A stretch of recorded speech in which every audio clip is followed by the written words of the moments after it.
সে কি তোমাদের খেয়াল রাখে না? সে কি কাজ কাম করে? যদি কিছু মনে না করেন তাহলে একটু আমার সাথে সাইডে চলেন, আপনার সাথে কিছু কথা বলি। রাস্তা দাঁড়িয়ে তো আর সব কথা হয় না। ঠিক আছে চলেন।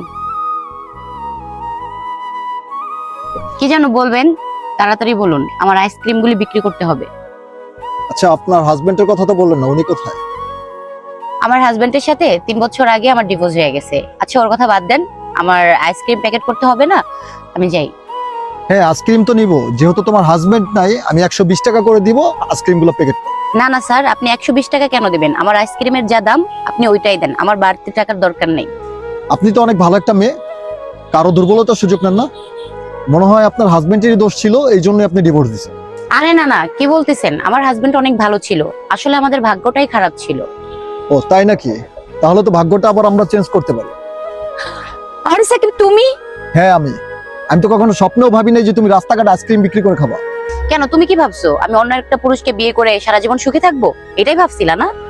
এটা তুমি ভুল ভাবছিলা। আমি তোমাকে ভালোবাসতাম, আমি সারা জীবন তোমার ভালোবাসা নিয়ে বাঁচতে চাই।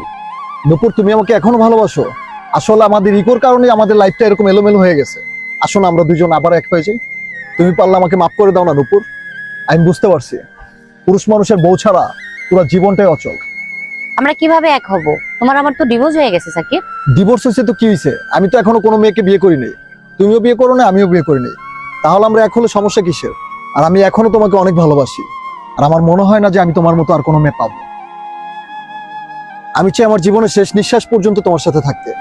আর আমি কখনো চাই না যে আমার বউ রাস্তাঘাটে এইভাবে হেঁটে হেঁটে আইসক্রিম বিক্রি করবে, আর আমার সন্তানকে এইভাবে মানুষ করবে, আর আমার সন্তান চিকিৎসার জন্য এইভাবে ছটফট করবে। এটা আমি কখনোই চাই না নূপুর। প্লিজ নূপুর, তুমি আমাকে মাফ করে দাও, আর তুমি আমার জীবনে ফিরে আসো। প্লিজ জান, আমি তোমাকে আগের মতোই ভালোবাসি এখনো। আচ্ছা ঠিক আছে, এক সপ্তাহে আমি যাইতে পারি, আমাদের ভালোবাসার ভিতরে আর কোনো ইগো আনবা না। ঠিক আছে জান, কথা দিলাম মৃত্যুর আগ পর্যন্ত তোমার ভালোবাসা নিয়ে বাঁচবো ইনশাআল্লাহ।